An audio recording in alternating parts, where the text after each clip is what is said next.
Good morning friends. நிறைய பேர் ட்ரேடிங்கில் loss ஆன உடனே என்ன பண்ணுவாங்க? ட்ரேடிங் எனக்கு செட்டே ஆகாதுங்க, என்னால் ட்ரேடிங் பண்ணவே முடியல, அது கொடுக்குற மாதிரி கொடுத்து மொத்தமாக பிடுங்கிடுது, இதனால் எனக்கு பணம் விரையும் போது, அதோடு போனால் பரவாயில்ல, ஃபேமிலியில் பிரச்சனை வருது, கடன் தொல்லை அதிகமாகுது, அதனால் இந்த ட்ரேடிங்கை விட்டுட்டு நான் இன்வெஸ்ட்மெண்ட் பக்கம் போகலாம் இன்வெஸ்ட்மெண்ட் செய்யலாம் அப்படின்ற மாதிரி இருக்கேன் அப்படின்னு பல ட்ரேடர் ஜம்ப் ஆகி இன்வெஸ்ட்மெண்ட்டுக்குள்ளே போகிறாங்க. ஆனால் உண்மையிலே இன்வெஸ்ட்மெண்ட் போனதுக்கப்புறம் அவங்க சந்தோஷமாக இருக்காங்களா அப்படின்ற ஒரு கேள்வி வருது. அப்போது அந்த கேள்விக்கான பதிலை தான் இந்த ஆடியோவில் நம்ம பார்க்க போகிறோம். நான் ஒரே கேள்வி கேட்குறேன்.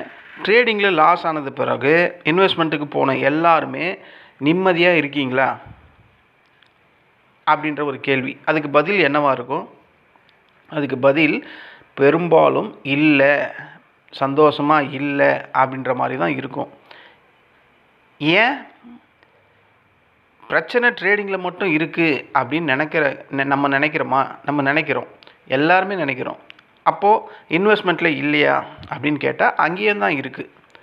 பிரச்சனை பல நேரங்களில் ட்ரேடிங்லேயோ இல்லை இன்வெஸ்ட்மெண்ட்லேயோ கிடையாது. பிரச்சனை பல நேரங்களில் நம்ம மைண்ட் செட்டில் தான் இருக்குது. சும்மா ஒரு உதாரணம், ஒருத்தர் ட்ரேடிங் ஆரம்பிக்கிறாரு. முதல் மாதம் லாபம், 2வது மாதம் கொஞ்சம் லாஸு, 3வது மாதம் பெரிய லாஸ். அதுக்கப்புறம் அவர் என்ன நினைக்கிறாரு? இந்த ட்ரேடிங்கே மோசம், இன்வெஸ்ட்மெண்ட் தான் பெஸ்ட்டு அப்படின்னு முடிவு பண்ணுறாரு. அதுக்கப்புறம் இன்வெஸ்ட்மெண்ட்டு போகிறாரு. ஆனால் அங்கே போனதும் இன்னொரு பிரச்சனை அங்கே ஆரம்பமாகும். ட்ரேடிங்கில் அவர் தினமும் சார்ட்டை பார்ப்பார். ஆனால் இன்வெஸ்ட்மெண்ட்டில் என்ன பண்ணுவாங்க? தினமும் அவங்களோட வாங்கி வச்ச போர்ட்ஃபோலியோவை பார்த்துக்கிட்டே இருக்கணும். ஸோ ஏதோ ஒன்று ட்ரேடராக இருந்தாலும் பார்க்கணும், இன்வெஸ்டராக இருந்தால் பார்க்கணும். கரெக்ட் தானே நான் சொல்கிறது? எத்தனை பேர் இன்வெஸ்ட்மெண்ட்டு, இப்போ நம்ம இந்த காணொலியை கேட்குற எத்தனை பேர் நீங்கள் இன்வெஸ்ட்மெண்ட்டு டெய்லியே நீங்கள் போர்ட்ஃபோலியோ செக் பண்ணுறீங்களா இல்லையா? என்ன ட்ரேடர் சார்ட்டு கூடவே வாழணும். நீங்கள் ஒரு நாளைக்கு அட்லீஸ்ட் ஒரு 3 டைமாவது பார்ப்பீங்க. மார்க்கெட் ஓப்பன் ஆகும்போது பார்ப்பீங்க, மதியான டைமில் பார்ப்பீங்க, மார்க்கெட் முடியும் போது பார்ப்பீங்க. ஸோ இங்கேயும் நீங்கள் பார்க்கணும் போர்ட்ஃபோலியோவை. ஓகேங்களா? அப்போது இங்கே ட்ரேடிங்கில் வரக்கூடிய பயம், பதட்டம், பேராசை, தூக்கமின்மை இன்வெஸ்ட்மெண்ட்டில் வரலையா அப்படின்னு ஒரு கேள்வி கேட்டால், இங்கே வராமல் இருக்கா? யாராவது ஒரு இன்வெஸ்டர் இல்லை அதெல்லாம் இங்கே வரலை அப்படின்னு சொல்ல முடியுமா? சொல்ல முடியாது. உதாரணம், ஒரு ஸ்டாக் 5% கீழே வருது. கீழே வந்தவொடனே என்ன ஆகும்? இன்வெஸ்டருக்கு பயம் வரும். அதே ஸ்டாக்கு மறுபடியும் 10% கீழே வருது. அதுக்கப்புறம் என்ன வரும்? ஒரு விதமான பதட்டம் வந்துடும். 20% கீழே விழுது. அதுக்கப்புறம் ஒரு நைட்டில் தூங்குவாருன்றீங்க இன்வெஸ்டர்ஸு? கண்டிப்பாக தூங்கவே முடியாது. அப்போது ஒரு ட்ரேடருக்கு இருக்கக்கூடிய அதே பயம், பதட்டம், தூக்கமின்மை இன்வெஸ்ட்மெண்ட்லேயும் இருக்கா இல்லையா? அப்போ இருக்குல்ல. பிரச்சனை அப்போது மார்க்கெட்டில் இருக்குதுன்னு நீங்கள் நம்புறீங்களா, இல்லை நம்ம மைண்ட் செட்டில் இருக்குதுன்னு நம்புறீங்களா? இல்லைங்க, ஒரு உதாரணம் சொல்கிறேன், கிளியராக உங்களுக்கு புரியும் பாருங்கள். ஒருத்தர் சென்னைக்கு போகிறார். அவருக்கு சென்னையை சுத்தமாக பிடிக்கவே இல்லை. ஏன்னா போங்கடா அப்படின்ட்டு திருச்சிக்கு போகிறாரு. திருச்சிக்கு போனாலும் அங்கே போனாலும் அவருக்கு திருச்சி கூட எனக்கு செட்டே ஆகலைங்க அப்படின்ட்டு போயிடுறாரு. திருச்சியிலேருந்து கோயம்புத்தூருக்கு போகிறாரு. அங்கே போனாலும் அவருக்கு கோயம்புத்தூரும் செட் ஆகலை. அவருக்கு போகிற இடம்லாம் அவர் கூடவே அவரோட நிழல் மாதிரி, அவரோட நிழலும் கூடவே தான் போயிட்டுருக்கோம். கரெக்ட் தானே? அதே மாதிரி தாங்க ட்ரேடிங்கில் இருக்கிற பயம், இன்வெஸ்ட்மெண்ட்டில் நீங்கள் போனாலும் அது உங்கள் கூடவே தான் வரும். ட்ரேடிங்கில் இருக்கிற பேராசை, இன்வெஸ்ட்மெண்ட் போனாலும் அது உங்கள் கூடவே தான் வரும். ட்ரேடிங்கில் இருக்கக்கூடிய பொறுமையே இருக்காது ட்ரேடிங் பண்ணுறவங்களுக்கு. அதே பொறுமையின்மை இன்வெஸ்ட்மெண்ட் போனாலும் உங்கள் கூடவே தான் வரும். அதனால் நீங்கள் புரிஞ்சிக்க வேண்டியது என்னென்னா, ட்ரேடிங் அண்ட் இன்வெஸ்ட்மெண்ட் ரெண்டுமே நல்லதா கெட்டதா அப்படின்னு கேட்டால், ட்ரேடிங்கும் நல்லது, இன்வெஸ்ட்மெண்ட்டும் நல்லது. ட்ரேடிங்கும் கெட்டது, இன்வெஸ்ட்மெண்ட்டும் கெட்டது அப்படின்னு தான் எடுத்துக்கணுமே தவிர, இது ரெண்டில் எது தனித்தன்மை மிக்கது, எது ஸ்பெஷல் அப்படின்லாம் சொல்ல முடியாது. இது ரெண்டுத்துக்கு இருக்கக்கூடிய வித்தியாசம் என்னென்னா, ட்ரேடிங் அப்படின்றது வேகமானது, இன்வெஸ்ட்மெண்ட் அப்படின்றது காலம் சம்பந்தமானது. ஒரு ட்ரேடிங் என்பது ஆப்பர்ச்சுனிட்டியை பயன்படுத்தி ட்ரேட் பண்ணுறது. ஒரு இன்வெஸ்ட்மெண்ட்ன்றது க்ரோத்தை பயன்படுத்தி வாழ்கிறது. வித்தியாசம் புரியுதுங்களா? அப்போ ட்ரேடிங் அப்படின்றது ஒரு தொழில், இன்வெஸ்ட்மெண்ட் அப்படின்றது செல்வத்தை வளர்க்கக்கூடிய ஒரு நடைமுறை செயல்.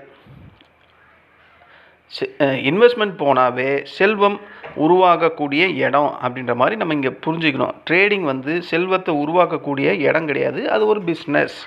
வித்தியாசம் புரியுதுங்களா? இப்போ ட்ரேடிங்கில் இருக்கக்கூடிய அட்வான்டேஜ் என்ன அப்படின்னு ஒரு கேள்வி வந்தால், முதல் அட்வான்டேஜ் வந்து கேபிட்டல் ரொட்டேஷன் அப்படின்றது ட்ரேடிங்கில் கண்டிப்பாக தொடர்ச்சியாக நடந்துக்கிட்டே இருக்கக்கூடிய ஒன்று. கரெக்டாக ஒரு மாதத்தில் கூட ரிட்டனை பெரிய லெவலில் பார்க்குறதுக்கான வாய்ப்புகள் அதிகம். அதே தான் ஆப்போசிட்டில் ஒரு மாதத்தில் பெரிய இழப்புகளை பார்க்கறதுக்கான வாய்ப்புகளும் அதிகம். ஆனால் ட்ரேடிங்கில் ஃபஸ்ட் கிளாஸ் ஸ்கில்லு, சரியான skill, first class risk management, first class discipline, A1 strategy இதெல்லாம் இருந்ததுன்னா மார்க்கெட் அப் ஆனாலும் மார்க்கெட் டவுன் ஆனாலும் கிடைக்கக்கூடிய ஆப்பர்ச்சுனிட்டியை பயன்படுத்தி லாபம் பண்ணக்கூடிய ட்ரேடர்ஸ் இன்னமும் இருக்காங்க. அப்போ இதில் ரெண்டாவது அட்வான்டேஜ் என்ன? லிக்விடிட்டி. உங்கள் பணத்தை இந்த இடத்துல பூட்டி வைக்கவே முடியாது. தேவைப்பட்ட பணத்தை வெளியே எடுத்துடலாம், டிமேட்டில் இருந்தால். ஓகேங்களா? மூணாவது அட்வான்டேஜ் காம்பவுண்டிங் வேகமாக நடக்க வாய்ப்பு இருக்குது. இதற்கான இந்த காம்பவுண்டிங் அப்படின்றது ட்ரேடிங்கில் நான் எதை சொல்கிறேன்னா, mental pressure, discipline, risk management இவையெல்லாம் நம்ம ட்ரேடிங்கில் கற்றுக்க முடியும். கற்றுக்கிட்டா ட்ரேடிங்கில் நீண்ட காலமாக நம்ம சஸ்டைன் பண்ண முடியும். இது ட்ரேடிங்கில் மட்டும்தான் பண்ண முடியும். இப்போ இன்வெஸ்ட்மெண்ட்டில் அட்வான்டேஜே இல்லையா அப்படின்னு கேட்டால் அதுலேயும் இருக்குது. அதில் இருக்கக்கூடிய முதல் அட்வான்டேஜ், இதில் எப்போவுமே வேகம் அதிகம், இதில் ஸ்ட்ரெஸ் அதிகம். ஆனால் இன்வெஸ்ட்மெண்ட்டில் ரொம்ப லிமிட்டட் ஸ்ட்ரெஸ்ஸு தான். ஒவ்வொரு கேண்டிலையும் நம்ம பார்த்து பார்த்து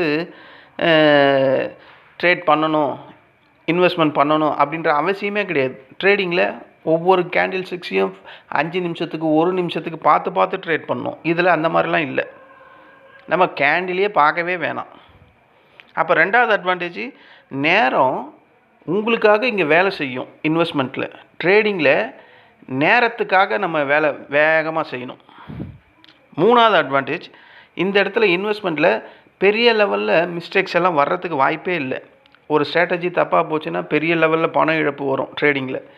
ஆனால் இந்த இடத்துல அந்த மாதிரியெல்லாம் ஒரு பெரிய தவறுகள் வர்றதுக்கான வாய்ப்புகளே இல்லை. ஓகேங்களா? ஒன்றும் இல்லைங்க, இப்போ ட்ரேடிங் நம்ம பண்ணுறோம். ட்ரேடிங்க்கு 1008 அயன் கேண்டல், ஸ்ட்ராடல், ஸ்ட்ராங்கல், வெங்காயம், வெள்ளை பூண்டு, கொத்தமல்லின்னு எக்கச்சக்க ஸ்ட்ராட்டஜி இருக்குது. இதில் ஏதாவது ஒன்று தப்பாக ஆயிடுச்சுன்னா லாஸ் வர்றதுக்கு வாய்ப்பு இருக்குது. ஆனால் இன்வெஸ்ட்மெண்ட்டில் என்ன ஸ்ட்ராட்டஜி வேணும்? ஒரு வெங்காயமும் தேவை கிடையாது. அதுக்கு நல்ல பொக்கிஷமான ஸ்டாக்ஸை இறங்க வாங்கணும். அதுக்கு உங்களுக்கு தேவையான ஸ்கில்லுன்னா உங்கள்கிட்ட நல்ல பணபலம் இருக்கணும். பேக்ரவுண்டு வந்து பணத்தால் நல்ல வெயிட்டாக இருக்கணும். மார்க்கெட் இறங்கும் போதெல்லாம் வாங்கணும். ஒரு நல்ல ஸ்டாக்கை சூஸ் பண்ணணும். ஓகேங்களா? இதுக்கு ஸ்கில்லு வேணுமா என்ன? நம்மக்கிட்ட பணம் இருந்து நம்ம ஒரு நல்ல ஸ்டாக்கை வாங்கிட்டோம், அது கீழே விழுது, அங்கே வாங்க போகிறோம். இதுக்கு எதுக்கு ஸ்கில்லு? கண்ணும் கையும் போதும். இதுதான் இன்வெஸ்ட்மெண்ட்டு. ட்ரேடிங் அப்படி கிடையாது. புரியுதுங்களா நான் சொல்கிறது? அப்போது இதுதான் ஒரு இன்வெஸ்ட்மெண்ட்டுக்கும் ஒரு ட்ரேடிங்க்கும் இருக்கக்கூடிய அட்வான்டேஜ். டிஸ்அட்வான்டேஜ் என்னன்னு கேட்டிங்கன்னா, இன்வெஸ்ட்மெண்ட்டில் பொறுமை ரொம்ப தேவை. எத்தனை இன்வெஸ்டர்ஸ் வந்து ட்ரேடிங்கில் இருந்து வந்தவங்க? 80-60% எல்லாருமே ட்ரேடிங்கிலிருந்து இன்வெஸ்ட்மெண்ட்டுக்கு வந்தவங்க. அவங்கக்கிட்ட பொறுமை எப்படி இருக்கும்? அந்த ஒரு பாயிண்ட் உங்களுக்கு தோணுதா? இப்போ நான் ட்ரேடர்ப்பா, எனக்கு ட்ரேடிங் வேணாம், நான் இன்வெஸ்ட்மெண்ட்டுக்கு போகிறேன் அப்படின்னா என்னுடைய மனநிலைமை எப்படி இருக்கும்? என்னுடைய பிஹேவியர் எப்படி இருக்கும்?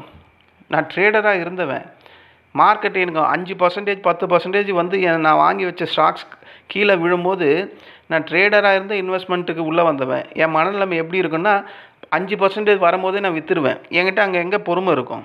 அப்போது பொறுமை வந்து பாதி இன்வெஸ்டர்ஸ்க்கு இருக்காது. காரணம் அவங்க ஏற்கனவே ட்ரேடராக இருந்ததுனால தான். பல மாதம், பல வருஷம், பல நேரம், பல நிமிஷம் அதுக்காக காத்துக்கிட்டு இருக்கணும் இன்வெஸ்ட்மெண்ட்டில். அது ரொம்ப பேரால் இந்த பொறுமையை காக்கவே முடியாது இன்வெஸ்ட்மெண்ட்டில்.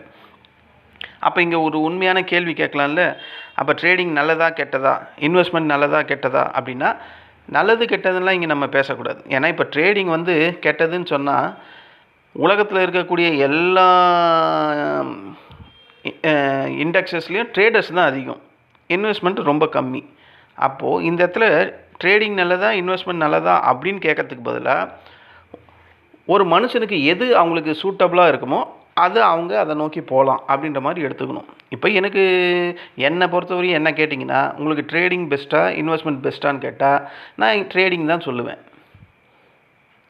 அதாவது பல வருஷமாக வெயிட் பண்ணி ஒரு 10,000 நான் சம்பாதிக்கிறத ட்ரேடிங்கில் 3 நாளில் நான் சம்பாதிச்சிருவேன். என்னுடைய ஸ்ட்ராட்டஜி ஹெல்ப் பண்ணால், என்னுடைய ஸ்கில் கரெக்டாக இருந்தால், என்னுடைய டைம் சென்ஸ் கரெக்டாக இருந்தால் அட்லீஸ்ட் 2 நாள்லேயே சம்பாரிச்சிடலாம். அதுக்கு எதுக்கு நான் இன்வெஸ்ட்மெண்ட்டை நோக்கி போகணும்? ஓகேங்களா? அப்போது இந்த இடத்துல ஒரு மனுஷனுக்கு எது அவங்களுக்கு சூட்டபுளாக இருக்குமோ அதை நோக்கி போகிறது பெஸ்ட்டு அப்படி நம்ம எடுத்துக்கணும். இந்த மார்க்கெட் அப்படின்றது இந்த ட்ரேடிங்கில் மார்க்கெட் அப்படின்றது டெய்லியும் ஓடி ஓடி உழைக்கக்கூடிய இடம். ஓடனா மட்டும்தான் இங்கே நிம்மதியாக வாழ முடியும் ட்ரேடிங்கில். இது ட்ரேடர்ஸ்க்கு ரொம்ப பொருத்தம். ஏன்னா ஒவ்வொரு வாட்டியும் ஒவ்வொரு நிமிஷமும் நம்ம கேண்டில் ஸ்டிக்ஸை பார்த்து தானே ட்ரேட் பண்ணணும். அப்போது ட்ரேடர்ஸோட வாழ்க்கை எப்படின்னா ஓட்டப்பந்தயத்தில் ஓடுற மாதிரி தான். 6.25 மணி நேரமும் ஓடிக்கினே தான் இருக்கணும். ஆனால் இன்வெஸ்ட்மெண்ட்டில் அப்படி கிடையாது. நீங்கள் உங்கள் வேலையை பார்த்துக்கிட்டு 6.25 மணி நேரம் கூடலாம் இல்லை, காலையில் ஒரு வாட்டி மார்க்கெட் ஓப்பன் ஆகும்போது பார்க்கணும், அதோடு விட்டுடணும். மறுபடியும் நாளைக்கு காலையில் ஓப்பன் ஆகும்போது பார்க்கணும். இது மாதிரி பல வருஷத்தை கடக்கணும். இப்படி பல வருஷத்தை கடந்தால் மட்டும்தான் அங்கே பெரிய லெவலில் வெல்த்தை க்ரியேட் பண்ண முடியும். இந்த மாதிரி பொறுமையாக இருக்கக்கூடியவங்க மட்டும்தான் இன்வெஸ்ட்மெண்ட்டில் போக முடியும். ஆனால் பொறுமை ரியலாகவே நான் மார்க்கெட்டுக்குள்ளே வந்து இப்போ வரையும் ட்ரேடிங்னால் எனக்கு என்னன்னு தெரியாது, நான் இன்வெஸ்ட்மெண்ட் தான் பண்ணுறேன் அப்படின்ற தெய்வங்கள் ரொம்ப சில பேர் தான் இருப்பாங்க. பல பேர் வந்து ட்ரேடிங்லேருந்து ஜம்ப் ஆகி இன்வெஸ்ட்மெண்ட் வந்தவங்களாக தான் இருப்பாங்க. ஸோ இந்த மாதிரி பொறுமை இருக்கக்கூடியவங்க தான் ட்ரேடிங்கில் வெகு காலங்கள் இருந்து பெரிய லெவல் செல்வத்தை உருவாக்க முடியும். அப்போ இன்வெஸ்ட்மெண்ட் யாருக்கு பொருந்தும்? ரொம்ப பொறுமையாக இருக்கவங்களுக்கு பொருந்தும். ஆனால் இங்கே ஒரு பெரிய உண்மையை நான் சொல்லட்டுமா? ட்ரேடிங் தோக்குறவங்க இன்வெஸ்ட்மெண்ட்டில் மட்டும் ஜெயிப்பாங்களா அப்படின்ற எந்த ஒரு உத்தரவாதமும் இங்கே கிடையாது. மார்க்கெட்டில் எத்தனை பேர் ட்ரேடராக இருந்து இன்வெஸ்ட்மெண்ட்டாக மாறி இருக்காங்க? எத்தனை பேர் இன்வெஸ்ட்மெண்ட்டில் பல கோடிகளை சம்பாதிச்சிருக்காங்க, இல்லை பல லட்சங்களை சம்பாதிச்சிருப்பாங்க? நான் ஒன்லி ட்ரேடிங்கால் சம்பாதிக்கிறதுனா ஜஸ்ட்டு அந்த ஷேர் ஏறி இறங்கி பண்ணுற ப்ராஃபிட், அவங்க கொடுக்குற அந்த போனஸோ, அந்த ஷேர் அந்த ஸ்ப்ளிட் பண்ணி வர ஷேரோ, இல்லை அதால் கிடைக்கக்கூடிய அடிஷ்னல் ஷேர்ஸோ மணியோ அதை பற்றிலாம் இல்லை. அந்த ஜஸ்ட்டு அந்த ஸ்டாக்ஸு உங்களுக்கு லட்சக்கணக்கில் சம்பாரித்து கொடுத்துருக்கு அப்படின்னு சொல்ல முடியுமா?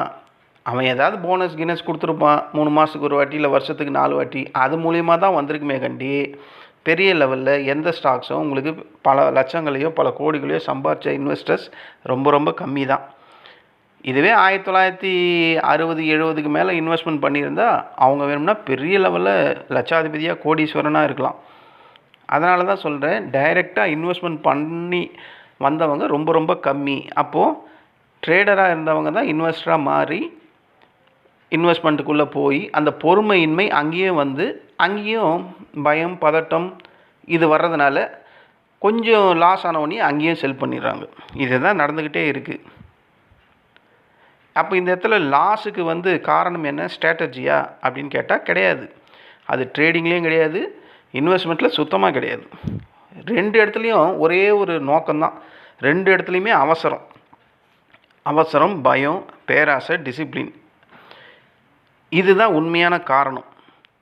ஒரு ட்ரேடருக்கும் ஒரு இன்வெஸ்ட்மெண்ட்டுக்கும். ஒரு ட்ரேடிங்லேருந்து இன்வெஸ்ட்மெண்ட் போகிறவங்களும், இல்லை இன்வெஸ்ட்மெண்ட்டில் இருந்து அப்பா இன்வெஸ்ட்மெண்ட் வந்துட்டேன், இனிமேல் என் லைஃபே பீஸ்ஃபுல்லாக இருக்கும், செம ஜாலி தான், சரியான ப்ராஃபிட், நாளைக்கு நான் கோடீஸ்வரன், இல்லை நான் இன்னும் ஒரு 2-3 வருஷத்தில் லட்சாதிபதி அப்படின்னு சொல்லக்கூடிய இன்வெஸ்டர் எத்தனை பேர் இருக்கீங்க? கிடையாதுல்ல. அப்போ உண்மை என்ன?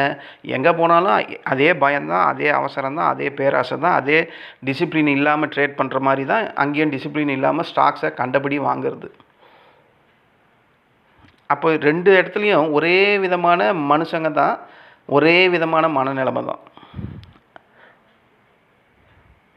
இது சில பேருக்கு ட்ரேடிங்கில் வெற்றி கிடைக்கலாம், சில பேருக்கு இன்வெஸ்ட்மெண்ட்டில் வெற்றி கிடைக்கலாம். ஆனால் இங்கே மாறக்கூடியது மார்க்கெட்டோ இல்லை ட்ரேடிங் மெத்தடோ இல்லை இன்வெஸ்ட்மெண்ட் மெத்தடோ கிடையாது. மாற வேண்டியது நம்ம தான். ஓகேங்களா?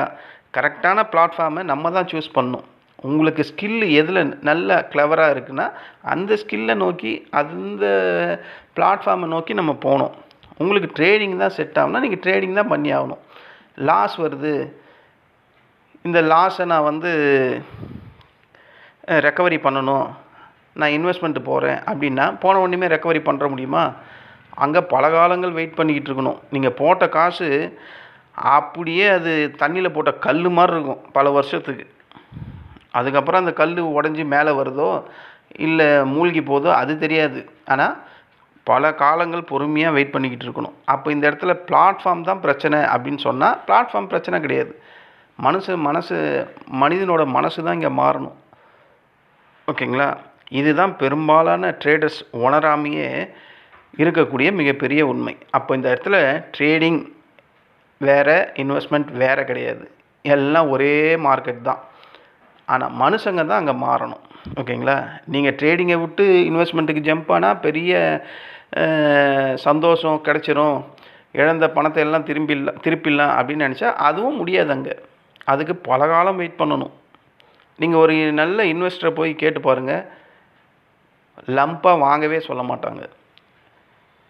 2-3 ஸ்டாக் வாங்குங்க இறங்கும் போது, அப்புறம் இறங்கும் போது 2-3 ஸ்டாக் வாங்குங்க, மொத்தமாக வாங்காதீங்க, கொஞ்சம் கொஞ்சமாக வாங்குங்க, மொத்தமாக வாங்கிட்டிங்கன்னா வலிக்கும் அப்படின்னு ஏன் சொல்லுவாங்கன்னா இந்த ரீசன் தான்.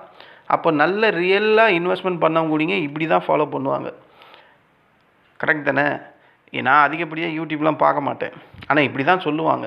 ஏன்னா இதில் இருக்கக்கூடிய ஒரே ஆப்ஷன் இது தான். ஒரு ரியல் இன்வெஸ்டர்ஸ் பல்காக வாங்க சொல்லவே மாட்டாங்க.